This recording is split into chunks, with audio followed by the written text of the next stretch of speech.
ಈ ಸಾರಿ ಆಪ್ನ ಗೆಲುವಿನ ನಾಗಾಲೋಟಕ್ಕೆ BJP break ಹಾಕಬಹುದಾ ಅನ್ನುವಂತಹ ಪ್ರಶ್ನೆ ಇದೆ. 2017ರಲ್ಲಿ ನಾವು ಗಮನಿಸಿದಂತಹ ಸಂದರ್ಭದಲ್ಲಿ 2015ರಲ್ಲಿ 67 ಸ್ಥಾನಗಳನ್ನು ಗೆದ್ದಿದ್ದು ಇದೆ ಆಪ್. 2020ರಲ್ಲಿ 5 ಸೀಟನ್ನ ಕಡಿಮೆ ಮಾಡ್ಕೊಳ್ತು 62 ಆಯ್ತು. ಬಿಜೆಪಿ ಪ್ಲಸ್ 5 ಜಾಸ್ತಿ ಮಾಡ್ಕೊಳ್ತು 8 ಆಯ್ತು. ಈ ಸಾರಿ ಕಂಪ್ಲೀಟ್ ಚೇಂಜ್ ಆಗುವಷ್ಟರ ಮಟ್ಟಿಗೆ ಅಂದ್ರೆ ಬಹುಮತ ಗಳಿಸುವಷ್ಟರ ಮಟ್ಟಿಗೆ ಬಿಜೆಪಿ ಅಲ್ಲಿ ಕಮಾಲ್ ಮಾಡಬಹುದಾ? ಯಾರು ಹೆಚ್ಚು ಸ್ಥಾನಗಳನ್ನು ಗೆಲ್ಲಿಸಬಹುದು ಮತ್ತು ಬಿಜೆಪಿ ಗೆದ್ರೆ ಅದಕ್ಕೆ ಕಾರಣ ಏನಾಗಬಹುದು? ಶ್ರೀಪಾದ್, ಅಂದ್ರೆ ಕಳೆದ 2 ವಿಧಾನಸಭಾ ಚುನಾವಣೆಯಲ್ಲಿ ಕಳೆದ ವಿಧಾನಸಭಾ ಚುನಾವಣೆಯಲ್ಲಿ 8 ಸೀಟು ಬಿಜೆಪಿ ತೆಗೆದುಕೊಂಡಿದ್ರು ಕೂಡ ಕಂಪ್ಲೀಟ್ ಸ್ವೀಪ್ ಮಾಡಿದೆ ಅಂತ ಹೇಳ್ಬೋದು ಆಪು. ಅಷ್ಟರ ಮಟ್ಟಿಗೆ ವಿಧಾನಸಭಾ ಚುನಾವಣೆಯಲ್ಲಿ ಬಿಜೆಪಿ ನಿದ್ದೆ ಕಡಿಸಿತ್ತು, ಸಂಪೂರ್ಣವಾಗಿ ಸ್ವೀಪ್ ಅನ್ನು ಮಾಡಿತ್ತು. ಆದರೆ 2 ವಿಧಾನಸಭಾ ಅಂದರೆ ಈ ಹಿಂದೆ 2 ಅಧಿಕಾರ ಅವಧಿಯಲ್ಲೂ ಕೂಡ ಯಾವುದೇ ಭ್ರಷ್ಟಾಚಾರದ ಆರೋಪ ಇರಲಿಲ್ಲ. ಅಂದರೆ ಮೊದಲ ಅಧಿಕಾರ ಅವಧಿಯಲ್ಲಿ. ಈ ಹಿಂದಿನ ಕಳೆದ ಅಧಿಕಾರ ಅವಧಿಯಲ್ಲಿ ಭ್ರಷ್ಟಾಚಾರ ಆರೋಪ ಬಂತು. ಯಾಕಂದರೆ ಆಪನ್ನ ಜನ ಕೈ ಹಿಡಿದು ಆಪನ್ನ ಅಧಿಕಾರಕ್ಕೆ ತಂದಿದ್ದು ಕೂಡ ಇದೇ ಏನೋ ಭ್ರಷ್ಟಾಚಾರ ರಹಿತ ವ್ಯಕ್ತಿ ಅಂತ ಹಿನ್ನೆಲೆಯಲ್ಲಿ ಕೂಡ ಆ ಒಂದು ಇಮೇಜ್ ಹಿನ್ನೆಲೆಯಲ್ಲಿ ಕಾಮನ್ ಪೀಪಲ್ ವ್ಯಕ್ತಿ ಏನೋ ಆಮ್ ಆದ್ಮಿ ಪಕ್ಷ ಅಂತ ಹೆಸರು ಕೂಡ ಇರುವಂಥದ್ದು. ಆ ಹಿನ್ನೆಲೆಯಲ್ಲಿ ಅವರನ್ನು ಅದೇ ರೀತಿಯಲ್ಲಿ ಕೂಡ ಗುರುತಿಸಿ ಅಧಿಕಾರಕ್ಕೆ ತಂದರು. ಅಷ್ಟರ ಮಟ್ಟಿಗೆ ಜನ ಅಲ್ಲಿನ ಪ್ರಭಾವ ಒಳಗಾಗಿತ್ತು. ಆದರೆ ಕಳೆದ ವಿಧಾನಸಭಾ ಚುನಾವಣೆ ಅಂದರೆ ಕಳೆದ ಅಧಿಕಾರ ಅವಧಿಯಲ್ಲಿ ಸಾಕಷ್ಟು ಭ್ರಷ್ಟಾಚಾರದ ಆರೋಪ ಬಂತು. ಐಷಾರಾಮಿಯ ಜೀವನ ಸಂಬಂಧಪಟ್ಟಂತೆ ಕೂಡ ಏನು ಅಲ್ಲಿ ಚರ್ಚೆ ಆಯಿತು. ಇವೆಲ್ಲವೂ ಕೂಡ ಏನು ಕೇಜ್ರಿವಾಲ್ಗೆ ಅಲ್ಲಿ ಒಂದಷ್ಟು ಇಮೇಜ್ಗೆ ಧಕ್ಕೆ ಆಗುವಂತಹ ಕೆಲಸ ಆಯಿತು. ಅಂದರೆ ಇಮೇಜ್ಗೆ ಧಕ್ಕೆ ಆಯಿತು. ಇದರ ಪರಿಣಾಮ ವೋಟರ್ಸ್ ಮೇಲೆ ಎಷ್ಟು ಪರಿಣಾಮ ಬೀರಿದೆ ಅನ್ನುವಂಥದ್ದು.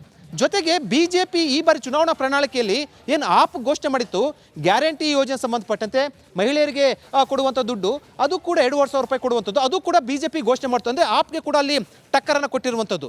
ಜೊತೆಗೆ ಕಾಂಗ್ರೆಸ್ ಮತಗಳನ್ನು ಮತಗಳು ಎಷ್ಟು ಪ್ರಮಾಣದಲ್ಲಿ ತೆಗೆದುಕೊಳ್ಳುತ್ತೆ ಆ ಮತಗಳು ಖಂಡಿತವಾಗ್ಲೂ ಕೂಡ ಅಲ್ಲಿನ ರಾಜಕೀಯ ವಿಮರ್ಶನೆ ಮತ್ತು ರಾಜಕೀಯ ಲೆಕ್ಕಾಚಾರಗಳು ಕಾಂಗ್ರೆಸ್ ತೆಗೆದುಕೊಳ್ಳುವಂಥ ಸಂಪೂರ್ಣ ಮತಗಳು ಎಲ್ಲ ಕೂಡ ಆಪ್ನಿಂದ ಬರುವಂಥದ್ದು ಅಂತ ಅಲ್ಲಿ ಮಾರ್ಜಿನಲ್ಲಿ ಗೆಲ್ಲುವಂಥ ಸಂಬಂಧಪಟ್ಟಂತೆ ನಿರ್ತಾರೆ. ಅದ್ರ ಮೇಲೆ ಸಾಕಷ್ಟು ಪರಿಣಾಮ ಬೀರುವಂಥದ್ದು. ಇವೆಲ್ಲವೂ ಕೂಡ ಬಿಜೆಪಿಗೆ ಪ್ಲಸ್ ಆಗುವಂತಹ ಲೆಕ್ಕಾಚಾರದಲ್ಲಿ ಬಿಜೆಪಿ ಇರುವಂಥದ್ದು. ಮತ್ತೊಂದು ಕಡೆ ಏನು ಆಪು ಕೂಡ ಒಂದು ಏನು ಎಮೋಷ್ನಲ್ ಆಗಿ ಒಂದು ಅಸ್ತ್ರವನ್ನು ಬಳಸಿರುವಂಥದ್ದು, ಅಂದರೆ ಜೈಲಿಗೆ ಹಾಕಲಾಯಿತು ಅನ್ನೋ ಅಸ್ತ್ರವನ್ನು ಬಳಸಿರುವಂಥದ್ದು. ಜೊತೆಗೆ ಅಲ್ಲಿ ಉತ್ತಮ ಆಡಳಿತ ಸಂಬಂಧಪಟ್ಟಂತೆ ಕೂಡ ಅದು ಭರವಸೆಯನ್ನು ಜನಗಳಿಗೆ ಕೊಟ್ಟಿರುವಂಥದ್ದು. ಇವೆಲ್ಲವೂ ಕೂಡ ಸಾಕಷ್ಟು ರಾಜಕೀಯ ಲೆಕ್ಕಾಚಾರಗಳು ಈಗ ಇರುವಂಥದ್ದು. ಆದರೆ ಈ 2 ವಿಧಾನಸಭಾ ಚುನಾವಣೆಯಲ್ಲಿ ಇದ್ದಂತಹ ಪರಿಸ್ಥಿತಿಗೂ ಈಗಿರುವಂಥ ಪರಿಸ್ಥಿತಿ ಸಾಕಷ್ಟು ವ್ಯತ್ಯಾಸ ಇರುವಂಥದ್ದು. ಮತ್ತು ಬಿಜೆಪಿಗೆ ಅಲ್ಲಿ ಮುಖ್ಯಮಂತ್ರಿ ಅಭ್ಯರ್ಥಿ ಇರ್ಬೋದು ಅಥವಾ ನಾಯಕ ಅನ್ನೋ ಸಂಬಂಧಪಟ್ಟಂತೆ ದೆಹಲಿಯಲ್ಲಿ ಯಾರೂ ಇಲ್ಲ. ಆದರೂ ಕೂಡ ಚುನಾವಣೆಯನ್ನ ಸಾಕಷ್ಟು ರಣತಂತ್ರವಾಗಿ ಎದುರಿಸಿರುವಂಥದ್ದು. ಈ ಹಿನ್ನೆಲೆಯಲ್ಲಿ ಸಾಕಷ್ಟು ಕುತೂಹಲದ ಜೊತೆಗೆ ಪ್ರಾಮುಖ್ಯತೆಯನ್ನು ಕೂಡ ಪಡ್ಕೊಂಡಿರುವಂಥದ್ದು. Shripad, okay, thank you Vijay ಮಾಹಿತಿಗಾಗಿ. ಈ ಸಾರಿ ಆಪ್ನ ಗೆಲುವಿನ ನಾಗಾಲೋಟಕ್ಕೆ ಬಿಜೆಪಿ ಬ್ರೇಕ್ ಹಾಕಬಹುದಾ ಅನ್ನುವಂತಹ ಪ್ರಶ್ನೆ ಇದೆ. 2017ರಲ್ಲಿ ನಾವು ಗಮನಿಸಿದಂತಹ ಸಂದರ್ಭದಲ್ಲಿ 2015ರಲ್ಲಿ 67 ಸ್ಥಾನಗಳನ್ನು ಗೆದ್ದಿದ್ದು ಇದೆ ಆಪ್. 2020ರಲ್ಲಿ 5 ಸೀಟನ್ನ ಕಡಿಮೆ ಮಾಡ್ಕೊಳ್ತು 62 ಆಯ್ತು. ಬಿಜೆಪಿ ಪ್ಲಸ್ 5 ಜಾಸ್ತಿ ಮಾಡ್ಕೊಳ್ತು 8 ಆಯ್ತು. ಈ ಸಾರಿ ಕಂಪ್ಲೀಟ್ ಚೇಂಜ್ ಆಗುವಷ್ಟರ ಮಟ್ಟಿಗೆ ಅಂದ್ರೆ ಬಹುಮತ ಗಳಿಸುವಷ್ಟರ ಮಟ್ಟಿಗೆ ಬಿಜೆಪಿ ಅಲ್ಲಿ ಕಮಾಲ್ ಮಾಡಬಹುದಾ? ಯಾರು ಹೆಚ್ಚು ಸ್ಥಾನಗಳನ್ನು ಗೆಲ್ಲಿಸಬಹುದು ಮತ್ತು ಬಿಜೆಪಿ ಗೆದ್ರೆ ಅದಕ್ಕೆ ಕಾರಣ ಏನಾಗಬಹುದು?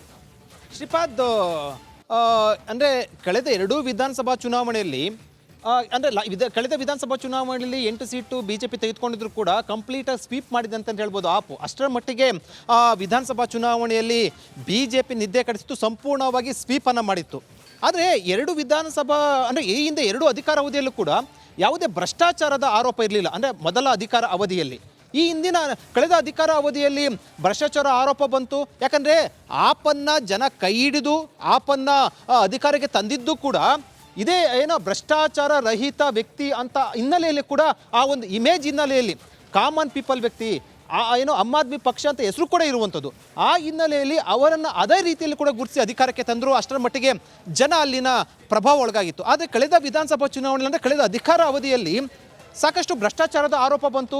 ಐಷಾರಾಮಿಯ ಜೀವನ ಸಂಬಂಧಪಟ್ಟಂತೆ ಕೂಡ ಏನು ಅಲ್ಲಿ ಚರ್ಚೆ ಆಯಿತು. ಇವೆಲ್ಲವೂ ಕೂಡ ಏನು ಕೇಜ್ರಿವಾಲ್ಗೆ ಅಲ್ಲಿ ಒಂದಷ್ಟು ಇಮೇಜ್ಗೆ ಧಕ್ಕೆ ಆಗುವಂತಹ ಕೆಲಸ ಆಯಿತು. ಅಂದರೆ ಇಮೇಜ್ಗೆ ಧಕ್ಕೆ ಆಯಿತು. ಇದರ ಪರಿಣಾಮ ವೋಟರ್ಸ್ ಮೇಲೆ ಎಷ್ಟು ಪರಿಣಾಮ ಬೀರಿದೆ ಅನ್ನುವಂಥದ್ದು. ಜೊತೆಗೆ ಬಿಜೆಪಿ ಈ ಬಾರಿ ಚುನಾವಣಾ ಪ್ರಣಾಳಿಕೆಯಲ್ಲಿ ಏನು ಆಪ್ ಘೋಷಣೆ ಮಾಡಿತ್ತು, ಗ್ಯಾರಂಟಿ ಯೋಜನೆ ಸಂಬಂಧಪಟ್ಟಂತೆ ಮಹಿಳೆಯರಿಗೆ ಕೊಡುವಂಥ ದುಡ್ಡು ಅದು ಕೂಡ 2,500 ರೂಪಾಯಿ ಕೊಡುವಂಥದ್ದು, ಅದು ಕೂಡ ಬಿಜೆಪಿ ಘೋಷಣೆ ಮಾಡ್ತು. ಅಂದರೆ ಆಪ್ಗೆ ಕೂಡ ಅಲ್ಲಿ ಟಕ್ಕರನ್ನು ಕೊಟ್ಟಿರುವಂಥದ್ದು. ಜೊತೆಗೆ ಕಾಂಗ್ರೆಸ್ ಮತಗಳನ್ನು ಮತಗಳು ಎಷ್ಟು ಪ್ರಮಾಣದಲ್ಲಿ ತೆಗೆದುಕೊಳ್ಳುತ್ತೆ, ಆ ಮತಗಳು ಖಂಡಿತವಾಗ್ಲೂ ಕೂಡ ಅಲ್ಲಿನ ರಾಜಕೀಯ ವಿಮರ್ಶನೆ ಮತ್ತು ರಾಜಕೀಯ ಲೆಕ್ಕಾಚಾರಗಳು ಕಾಂಗ್ರೆಸ್ ತೆಗೆದುಕೊಳ್ಳುವಂಥ ಸಂಪೂರ್ಣ ಮತಗಳು ಎಲ್ಲ ಕೂಡ ಆಪ್ನಿಂದ ಬರುವಂಥದ್ದು ಅಂತ. ಅಲ್ಲಿ ಮಾರ್ಜಿನಲ್ಲಿ ಗೆಲ್ಲುವಂಥ ಸಂಬಂಧಪಟ್ಟಂತೆ ಏನಿರುತ್ತೆ ಅದ್ರ ಮೇಲೆ ಸಾಕಷ್ಟು ಪರಿಣಾಮ ಬೀರುವಂಥದ್ದು. ಇವೆಲ್ಲವೂ ಕೂಡ ಬಿಜೆಪಿಗೆ ಪ್ಲಸ್ ಆಗುವಂತಹ ಲೆಕ್ಕಾಚಾರದಲ್ಲಿ ಬಿಜೆಪಿ ಇರುವಂಥದ್ದು. ಮತ್ತೊಂದು ಕಡೆ ಆಪು ಕೂಡ ಒಂದು ಎಮೋಷ್ನಲ್ ಆಗಿ ಒಂದು ಅಸ್ತ್ರವನ್ನು ಬಳಸಿರುವಂಥದ್ದು, ಅಂದರೆ ಜೈಲಿಗೆ ಹಾಕ್ಲಾಯಿತು ಅನ್ನೋ ಅಸ್ತ್ರವನ್ನು ಬಳಸಿರುವಂಥದ್ದು. ಜೊತೆಗೆ ಅಲ್ಲಿ ಉತ್ತಮ ಆಡಳಿತ ಸಂಬಂಧಪಟ್ಟಂತೆ ಕೂಡ ಅದು ಭರವಸೆಯನ್ನು ಜನಗಳಿಗೆ ಕೊಟ್ಟಿರುವಂಥದ್ದು. ಇವೆಲ್ಲವೂ ಕೂಡ ಸಾಕಷ್ಟು ರಾಜಕೀಯ ಲೆಕ್ಕಾಚಾರಗಳು ಈಗ ಇರುವಂಥದ್ದು.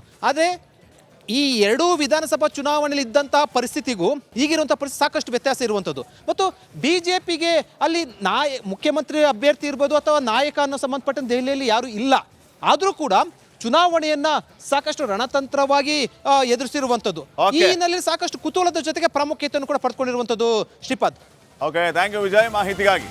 ಈ ಸಾರಿ ಆಪ್ನ ಗೆಲುವಿನ ನಾಗಾಲೋಟಕ್ಕೆ ಬಿಜೆಪಿ ಬ್ರೇಕ್ ಹಾಕಬಹುದಾ ಅನ್ನುವಂತಹ ಪ್ರಶ್ನೆ ಇದೆ. 2017ರಲ್ಲಿ ನಾವು ಗಮನಿಸಿದಂಥ ಸಂದರ್ಭದಲ್ಲಿ 2015ರಲ್ಲಿ 67 ಸ್ಥಾನಗಳನ್ನು ಗೆದ್ದಿದ್ದು ಇದೇ ಆಪ್. 2020ರಲ್ಲಿ 5 ಸೀಟನ್ನು ಕಡಿಮೆ ಮಾಡ್ಕೊಳ್ತು, 62 ಆಯಿತು. ಬಿಜೆಪಿ ಪ್ಲಸ್ 5 ಜಾಸ್ತಿ ಮಾಡ್ಕೊಳ್ತು, 8 ಆಯಿತು. ಈ ಸಾರಿ ಕಂಪ್ಲೀಟ್ ಚೇಂಜ್ ಆಗುವಷ್ಟರ ಮಟ್ಟಿಗೆ, ಅಂದರೆ ಬಹುಮತ ಗಳಿಸುವಷ್ಟರ ಮಟ್ಟಿಗೆ ಬಿಜೆಪಿ ಅಲ್ಲಿ ಕಮಾಲ್ ಮಾಡಬಹುದಾ? ಯಾರು ಹೆಚ್ಚು ಸ್ಥಾನಗಳನ್ನು ಗೆಲ್ಲಿಸಬಹುದು ಮತ್ತು ಬಿಜೆಪಿ ಗೆದ್ರೆ ಅದಕ್ಕೆ ಕಾರಣ ಏನಾಗಬಹುದು? ಶ್ರೀಪಾದ್, ಅಂದರೆ ಕಳೆದ 2 ವಿಧಾನಸಭಾ ಚುನಾವಣೆಯಲ್ಲಿ ಕಳೆದ ವಿಧಾನಸಭಾ ಚುನಾವಣೆಯಲ್ಲಿ 8 ಸೀಟು ಬಿಜೆಪಿ ತೆಗೆದುಕೊಂಡಿದ್ರು ಕೂಡ ಕಂಪ್ಲೀಟಾಗಿ ಸ್ವೀಪ್ ಮಾಡಿದೆ ಅಂತ ಹೇಳ್ಬೋದು ಆಪು. ಅಷ್ಟರ ಮಟ್ಟಿಗೆ ವಿಧಾನಸಭಾ ಚುನಾವಣೆಯಲ್ಲಿ ಬಿಜೆಪಿ ನಿದ್ದೆ ಕಡಿಸಿತು, ಸಂಪೂರ್ಣವಾಗಿ ಸ್ವೀಪನ್ನು ಮಾಡಿತ್ತು. ಆದರೆ 2 ವಿಧಾನಸಭಾ ಅಂದರೆ ಈ ಹಿಂದೆ 2 ಅಧಿಕಾರ ಅವಧಿಯಲ್ಲೂ ಕೂಡ ಯಾವುದೇ ಭ್ರಷ್ಟಾಚಾರದ ಆರೋಪ ಇರಲಿಲ್ಲ. ಅಂದರೆ ಮೊದಲ ಅಧಿಕಾರ ಅವಧಿಯಲ್ಲಿ. ಈ ಹಿಂದಿನ ಕಳೆದ ಅಧಿಕಾರ ಅವಧಿಯಲ್ಲಿ ಭ್ರಷ್ಟಾಚಾರ ಆರೋಪ ಬಂತು. ಯಾಕಂದರೆ ಆಪನ್ನು ಜನ ಕೈ ಹಿಡಿದು ಆಪನ್ನು ಅಧಿಕಾರಕ್ಕೆ ತಂದಿದ್ದು ಕೂಡ ಇದೇ ಭ್ರಷ್ಟಾಚಾರ ರಹಿತ ವ್ಯಕ್ತಿ ಅಂತ ಹಿನ್ನೆಲೆಯಲ್ಲಿ ಕೂಡ ಆ ಒಂದು ಇಮೇಜ್ ಹಿನ್ನೆಲೆಯಲ್ಲಿ ಕಾಮನ್ ಪೀಪಲ್ ವ್ಯಕ್ತಿ ಆಮ್ ಆದ್ಮಿ ಪಕ್ಷ ಅಂತ ಹೆಸರು ಕೂಡ ಇರುವಂಥದ್ದು. ಆ ಹಿನ್ನೆಲೆಯಲ್ಲಿ ಅವರನ್ನು ಅದೇ ರೀತಿಯಲ್ಲಿ ಕೂಡ ಗುರುತಿಸಿ ಅಧಿಕಾರಕ್ಕೆ ತಂದರು. ಅಷ್ಟರ ಮಟ್ಟಿಗೆ ಜನ ಅಲ್ಲಿನ ಪ್ರಭಾವ ಒಳಗಾಗಿತ್ತು. ಆದರೆ ಕಳೆದ ವಿಧಾನಸಭಾ ಚುನಾವಣೆ ಅಂದರೆ ಕಳೆದ ಅಧಿಕಾರ ಅವಧಿಯಲ್ಲಿ ಸಾಕಷ್ಟು ಭ್ರಷ್ಟಾಚಾರದ ಆರೋಪ ಬಂತು. ಐಷಾರಾಮಿಯ ಜೀವನ ಸಂಬಂಧಪಟ್ಟಂತೆ ಕೂಡ ಅಲ್ಲಿ ಚರ್ಚೆ ಆಯಿತು. ಇವೆಲ್ಲವೂ ಕೂಡ ಕೇಜ್ರಿವಾಲ್ಗೆ ಅಲ್ಲಿ ಒಂದಷ್ಟು ಇಮೇಜ್ಗೆ ಧಕ್ಕೆ ಆಗುವಂತಹ ಕೆಲಸ ಆಯಿತು. ಅಂದರೆ ಇಮೇಜ್ಗೆ ಧಕ್ಕೆ ಆಯಿತು. ಇದರ ಪರಿಣಾಮ ವೋಟರ್ಸ್ ಮೇಲೆ ಎಷ್ಟು ಪರಿಣಾಮ ಬೀರಿದೆ ಅನ್ನುವಂಥದ್ದು.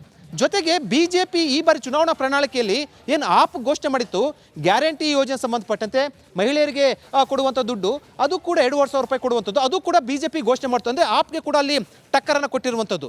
ಜೊತೆಗೆ ಕಾಂಗ್ರೆಸ್ ಮತಗಳನ್ನು ಮತಗಳು ಎಷ್ಟು ಪ್ರಮಾಣದಲ್ಲಿ ತೆಗೆದುಕೊಳ್ಳುತ್ತೆ, ಆ ಮತಗಳು ಖಂಡಿತವಾಗ್ಲೂ ಕೂಡ ಅಲ್ಲಿನ ರಾಜಕೀಯ ವಿಮರ್ಶನೆ ಮತ್ತು ರಾಜಕೀಯ ಲೆಕ್ಕಾಚಾರಗಳು ಕಾಂಗ್ರೆಸ್ ತೆಗೆದುಕೊಳ್ಳುವಂಥ ಸಂಪೂರ್ಣ ಮತಗಳು ಎಲ್ಲ ಕೂಡ ಆಪ್ನಿಂದ ಬರುವಂಥದ್ದು ಅಂತ.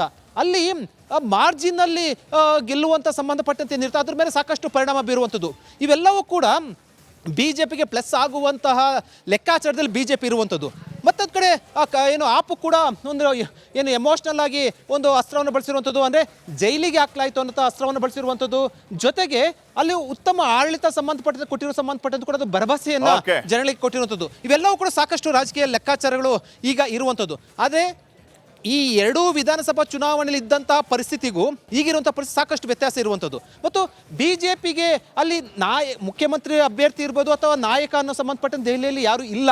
ಆದರೂ ಕೂಡ ಚುನಾವಣೆಯನ್ನ ಸಾಕಷ್ಟು ರಣತಂತ್ರವಾಗಿ ಎದುರಿಸಿರುವಂಥದ್ದು. ಈ ಹಿನ್ನೆಲೆಯಲ್ಲಿ ಸಾಕಷ್ಟು ಕುತೂಹಲದ ಜೊತೆಗೆ ಪ್ರಾಮುಖ್ಯತೆಯನ್ನು ಕೂಡ ಪಡೆದುಕೊಂಡಿರುವಂಥದ್ದು. Shripad. Okay, thank you Vijay ಮಾಹಿತಿಗಾಗಿ.